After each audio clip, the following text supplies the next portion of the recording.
સુરેન્દ્રનગર મહાનગરપાલિકા દ્વારા single use plastic પરના પ્રતિબંધના અમલીકરણ માટે કડક કાર્યવાહી હાથ ધરી છે। પાલિકાની ટીમે ભવ્ય સેલ્સ નામના ગોડાઉન ઉપર દરોડા પાડીને આશરે 2.5 ટન પ્રતિબંધિત પ્લાસ્ટિકનો જથ્થો જપ્ત કર્યો છે, જેની બજાર કિંમત 10 લાખ રૂપિયાથી વધુ હોવાનું પણ સામે આવ્યું છે।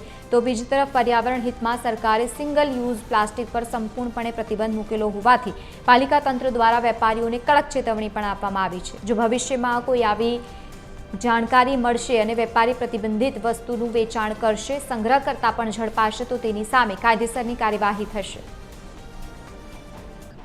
આજ છેલ્લા 15 દિવસની અંદર સુરેન્દ્રનગર મહાનગરપાલિકા દ્વારા ઓછામાં ઓછું 12 થી 13 ટન જેટલું સિંગલ યુઝ પ્લાસ્ટિક જપ્ત કરવામાં આવ્યું છે।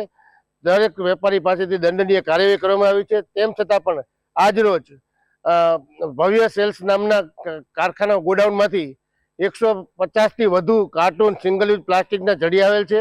2 થી 2.5 ટન જેટલો માલ હતો।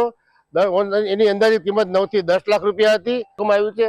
હવે પછીથી જો આવું કૃત્ય કરતા કે આવું વેચાણ કરતા કોઈ પણ દુકાનદાર કે કારખાના માલિક કે ગોડાઉનદાર પકડાશે તેની સામે મહાનગરપાલિકા દ્વારા સખતમાં સખત દંડનીય ઉપરાંત સીલ તેમની પ્રોપર્ટી સીલ કરવા અંગેની તેમજ જે કઈ નિયમો કાર્યવાહી કડકમાં કડક થતી હશે તે તમામ કાર્યવાહી કરવામાં આવશે। સુરેન્દ્રનગર મહાનગરપાલિકાની સોલિડ વેસ્ટ મેનેજમેન્ટની ટીમ દ્વારા આજે સરકાર દ્વારા પ્રતિબંધિત જે સિંગલ યુઝ પ્લાસ્ટિક છે તેને વિરુદ્ધ ડ્રાઈવ કરવામાં આવી હતી। ત્યારે આજ રોજ સુરેન્દ્રનગરના ભવ્ય સેલ્સ નામના દુકાનદારના ગોડાઉન ઉપર રેડ કરતા 150 થી વધારે સિંગલ યુઝ પ્લાસ્ટિકના કાર્ટૂન મળી આવેલ છે। અંદાજિત 2.5 થી 3 ટન જેટલો માલ છે અને તેની અંદાજિત રકમ 8 થી 10 લાખ રૂપિયા જેટલી થાય છે।